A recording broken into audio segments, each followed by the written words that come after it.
Oke, selamat pagi untuk teman-teman mahasiswa Stekom ya.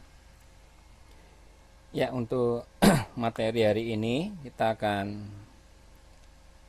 masuk ke mata kuliah ilustrasi ya, atau ilustrator. Jadi bentuk ilustrasi ini adalah mata kuliah lanjutan dari desain grafis 1 dan desain grafis 2 serta materi desain layout. Jadi ilustrasi ini gabungan dari beberapa mata kuliah yang pernah kita pelajari.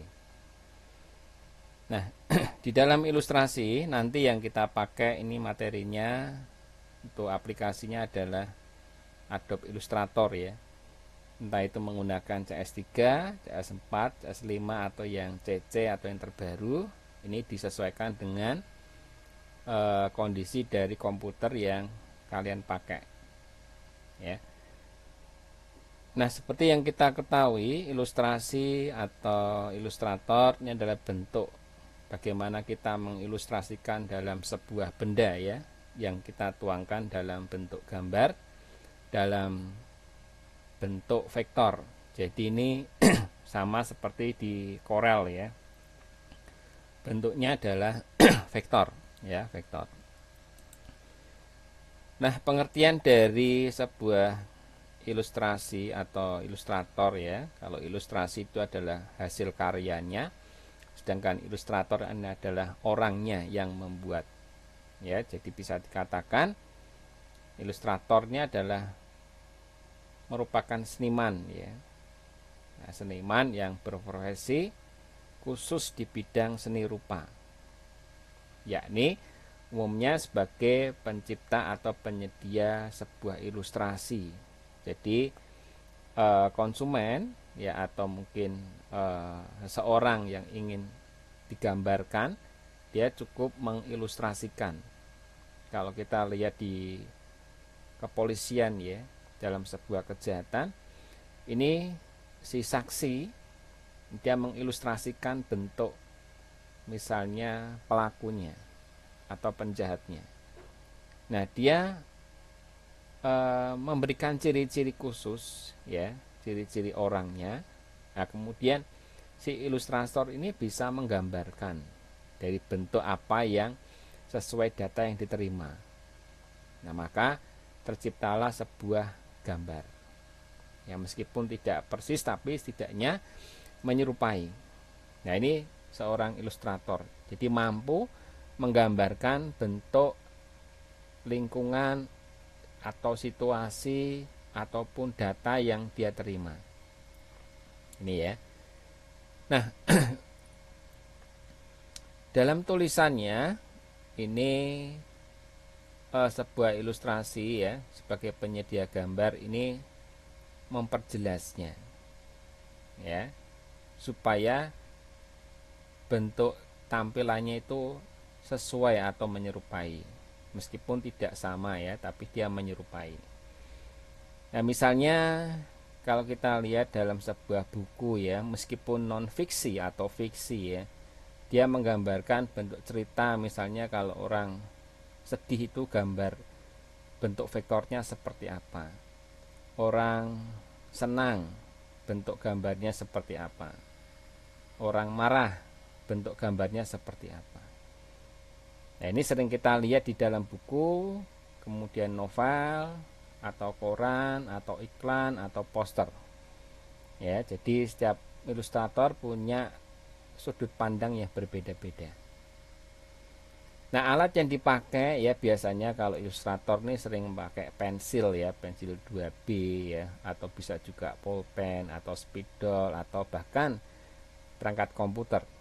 Jadi kalau orang terbiasa gambar, biasanya kalau diterapkan di komputer agak sulit ya, susah, mengalami kendala. Atau sebaliknya, ya dia bisa gambar di komputer, tapi belum tentu dia juga bisa gambar di media kertas. Jadi masing-masing punya kelemahan dan kelebihan. Atau bisa juga dua-duanya bisa. Ya, dikombinasikan antara pensil, komputer. Nah, nanti kita juga bisa mengkombinasikan keduanya. Jadi kita gambarnya di kertas ya, kemudian di scan. Setelah di scan, terus kita olah di komputer. Nah, ini bentuk kombinasi keduanya. Jadi gambarnya tetap pakai kertas, kemudian kita scan, kemudian kita ubah lagi di komputer. Ya sama kalau kita lihat seorang desainer, seorang ilustrator yang mendesain katakanlah seperti motor Yamaha ya. Dia kan mengilustrasikan di kertas dulu. Ya, di sketsa dulu ya. Setelah di sketch, disetujui baru diolah di komputer. Nah, aplikasi yang kita pakai di dalam ilustrasi ini sebenarnya tidak harus pakai Illustrator ya, tidak harus pakai Adobe Illustrator. Kita pakai Photoshop pun bisa, pakai Corel Draw pun juga bisa. Ya, cuma nanti ada masing-masing kelemahan dan perbedaan, ada masing-masing kelebihan dan kekurangannya sendiri. Ya, kalau Corel seperti apa, kalau Illustrator seperti apa. Ya. Nah, Adobe Illustrator ini adalah aplikasi atau sebuah perangkat yang cukup populer ya dan profesional biasanya. Kalau kita kerja di bidang desain grafis ya, tentunya ini harus dikuasai. Selain menguasai Corel dan Photoshop, kita juga harus menguasai Illustrator ya. Nah, bentuknya ini cenderung ke vektor ya. Bentuk ke vektor ini dipopulerkan atau dikembangkan dan dipasarkan oleh sebuah sistem atau Adobe System ya di sini. Jadi masih dalam satu paket dengan Adobe yang lain ya. Nah, hasil olah dari sebuah grafis dari bentuk vektor ya, terutama hasil dari Adobe Illustrator kan bentuknya vektor sama seperti di Corel ya.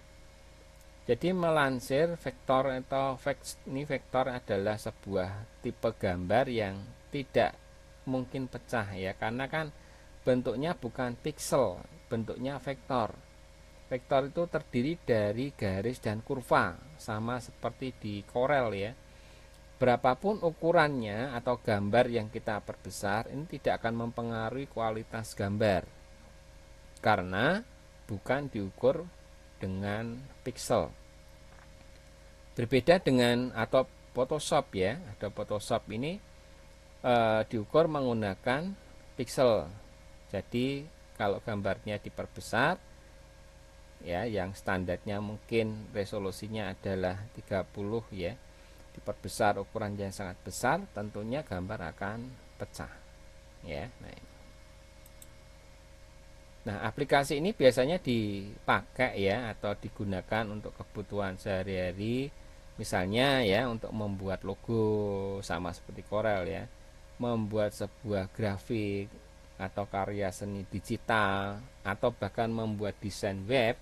Ini Adobe Illustrator juga bisa ya, selain menggunakan Photoshop ya atau Corel, ini Illustrator juga bisa dipakai. Nah, kita tidak usah bingung mana harus didahulukan atau mana yang harus kita pakai. Ini sesuai kebutuhan ya. Sama halnya kalau kita ingin pakai pakaian ya, tentunya kan tidak bingung ya. Hari ini pakai apa, hari Senin, Selasa pakai apa, tentunya tidak akan bingung. Nah, ini tergantung juga dari kebutuhan. Kira-kira saya membuat gambar ini menggunakan apa? Yang cocok ya, apakah menggunakan Corel, menggunakan Illustrator, atau menggunakan Photoshop. Ya. Nah, menurut pandangan seorang desain grafis, Adobe Illustrator juga bisa ya digunakan di berbagai media digital ya, terutama di media cetak. Nah, fungsi utamanya dari Adobe Illustrator adalah menggambar sebuah ilustrasi ya dalam bentuk vektor. Nah, kalau misalnya kita tidak mampu ya atau belum bisa lah artinya tidak bisa tapi belum ya, jangan mengejas kita tidak bisa tapi belum ya. Jadi kalau ada teman-teman yang belum bisa ya, belum bisa gambar langsung ya di komputer, ini bisa coret-coret di kertas dulu ya. Nah, setelah coret-coret di kertas, di scan, kemudian diolah di Illustrator. Nah, cara mengolah dari sketsa kertas ke dalam bentuk komputer kita sebut sebagai tracing atau trace. Jadi gambarnya di tracer, di tracing ya. Tracing itu kalau dalam bahasa kita sehari-hari itu adalah menduplikasi, ngeblat ya, cloning, plagiat. Jadi ya paling cocok ini adalah ngeblat ya. Jadi gambar sudah jadi terus kita blat ya, kita blat. Ini istilah tracing ya. Jadi kayak ngeblat ya. Nah, kalau kita lihat di dalam tampilan di Illustrator ya, sekilas atau mungkin secara umum sama ya, cara pengoperasiannya sama ya, cara mengatur sebuah menunya juga sama.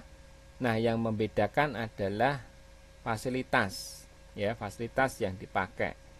Jadi setiap sistem, setiap versi tentunya punya fasilitas yang berbeda ya. Nah, di samping kita membuat ilustrasi dalam bentuk vektor, di dalam Adobe Illustrator ini juga bisa membentuk gambar 3 dimensi layaknya seperti 3D Max atau Maya atau Blender ya. Nanti kita akan ajarkan apa bisa vektor diubah menjadi bentuk 3 dimensi ya. Nah, yang bisa seperti itu ini adalah Illustrator nih ya, Adobe Illustrator. Ya, ini yang bisa mengubah dalam bentuk vektor menjadi bentuk 3 dimensi. Ya. Nah, untuk pembahasan kita untuk hari ini fokusnya ke tracer ya. Jadi kita belajar mentrace. Nanti kalau sudah bisa belajar mentrace, nanti kita bisa menciptakan ilustrasi tersendiri. Jadi kalau ada sebuah data, misalnya gambarkan sebuah gedung yang ramai dengan seluk-beluk perkotaannya misalnya, situasi perkotaan misalnya. Nah, ini kita bisa mengilustrasikan bentuk seperti itu. Ya. Nah, apa yang kita sebut sebagai tracer atau tracing atau trace ya? Tracing ini berawal dari kata trace atau tracer. Ini kalau pernah belajar di Corel ya, kita pun juga bisa melakukan proses tracer. Sebenarnya bisa ya. Kalau pernah diajarkan di desain grafis 1 atau di Corel, tentunya kita juga mengenal ada istilah tracer. Nah, ini bisa kita jumpai di Corel ya, di Corel juga ada. Nah, di sini akan diulang lagi di dalam Illustrator juga ada istilah tracer. Ya. Yaitu fungsinya adalah menelusuri atau penelusuran ya. Di dalam grafis, tracing ini maknanya adalah menggambar ulang atau jiplak tadi ya, dengan acuan gambar yang sudah ada. Nah, bisa disederhanakan dalam artian seperti ini ya. Jadi kata dasarnya di sini adalah menjiplak gambar. Ya. Jiplak itu kalau bahasa Jawanya ngeblat nih ya, ngeblat gambar. Nah, adapun yang mendefinisikan tracing adalah proses format gambarnya dari bitmap atau dari pixel ke dalam bentuk vektor. Jadi kita punya foto misalnya ya, ingin dibuat sebuah sketsa atau kartun. Meskipun di dalam kayak HP Android sebenarnya sudah ada fasilitasnya kan ya. Cuma itu kan sifatnya instan. Ya, sifatnya instan. Kita tidak tahu proses awalnya. Nah, di sini kita belajar bukan secara instan tapi proses. Nah, yang terpenting ini adalah prosesnya ya, bukan hasil akhirnya atau bukan cepat tidaknya ya, tapi ini adalah prosesnya merubah dari bentuk bitmap diubah menjadi bentuk vektor. Ini. Nah, di dalam teknologi komputer grafis, vektor ini adalah merupakan sekumpulan objek dalam bentuk garis atau dalam bentuk tertentu yang bisa didefinisikan secara matematis. Bisa diisi warna, kemudian bentuk resolusinya juga bebas. Ya. Nah, tracing dan penerapannya untuk manual tracing nanti ada dua cara ya, cara manual dan juga secara otomatis ya, instan ya. Kalau secara manual ya, pada saat kita belajar dulu di sekolah dasar ya, tentunya mendapat pelajaran seperti menggambar peta ya. Nah, kita disuruh menjiplak gambar tersebut di atlas ya, di atlas. Nah, kemudian gambar itu dijiplak atau diblat ya, dengan meletakkan seperti kayak kertas minyak ini ya, atau kertas roti atau kertas yang transparan ya. Nah, kemudian diletakkan di gambar petanya baru kita jiplak. Nah, ini ya, ini contoh tracing manual, jadi ngeblat atau jiplak di sini ya. Nah, manual tracing ini dilakukan dengan meletakkan gambar di atas gambar yang asli ya. Nah, bisa menggunakan kertas kalkir. Kertas kalkir itu ya kayak kertas minyak ya, kertas minyak yang tembus pandang tuh ya. Yaitu lembaran asetat atau bisa juga kodak tris atau mika susu atau bisa juga doslak ya. Doslak itu yang kertas yang untuk pembatas skripsi atau karya tulis ya, yang warnanya kuning, hijau, yang transparan tuh ya. Nah, terus nanti kita blat ya. Ada juga yang menggunakan ini, menggunakan apa, kayak yang untuk menduplikat kayak kwitansi ya, yang kertas untuk mesin ketik itu ya, itu juga bisa. Nah, proses manual ini banyak kita lakukan. Nah, proses gambar atau warna ya, seperti film, kayak film sablon ya, kayak printing tekstil. Terus ada juga untuk seperti studio animasi tradisional ya. Kalau kita pernah belajar tentang animasi, tentunya sudah pernah ya diajarkan tentang bentuk animasi ya, diantaranya adalah animasi tradisional. Kemudian pekerjaan ilustrator manual ini tangani, yang kita butuhkan di sini adalah kesabaran dan keterampilan ya. Jadi bisa menggunakan bantuan proyektor atau langsung ya, tanpa menggunakan bantuan apapun, dengan cara menempel kertas minyak tadi di atas gambar ya. Sedangkan tracing digital ini adalah dikerjakan oleh komputer murni ya, dengan cara yang saya sebutkan tadi, di-scan dulu ya, di-scan ya lewat bantuan piranti ya, scanner ya, terus diolah di Illustrator bisa, di freehand bisa, di Photoshop bisa, di Corel bisa ya, semuanya bisa dipakai untuk proses digital tracing ya. Atau bisa juga menggunakan bantuan mouse yang menggunakan alat seperti tablet ya, grafik tablet atau pena stylus ya, dengan digitizer atau pad digitizer ya, untuk papan tulis khusus. Nah, ini contohnya ini ya. Contohnya ini ada gambar foto asli sebelah kiri ya, kemudian kita tracing ya, kita tracing menjadi bentuk vektor. Nah, nanti warnanya ya kita ubah warna-warna CMYK ya. Ya, ini warnanya gini. Jadi bisa diisi warna kita, warna-warna seperti kayak di Photoshop ya. Ini kan tampilan di dalam Illustrator ini sama seperti tampilan yang ada di Photoshop, juga sama seperti tampilan di InDesign ya. Jadi warnanya ini warna kayak di Photoshop persis ya. Warna-warnanya ini ya. Jadi bisa kita olah. Ini untuk teknik tracingnya. Ya, nah ini untuk pertemuan kita hari ini ya. Jadi pengenalan tentang tracing. Nah, minggu depan kita akan praktekkan ya. Kita akan praktekkan bagaimana bentuk tracer secara manual dan bentuk tracer secara digital. Ya, minggu depan sekaligus akan saya ulang lagi karena ada kendala koneksi, maka untuk minggu depan saya ulang untuk demo programnya ya, bagaimana cara melakukan proses tracing.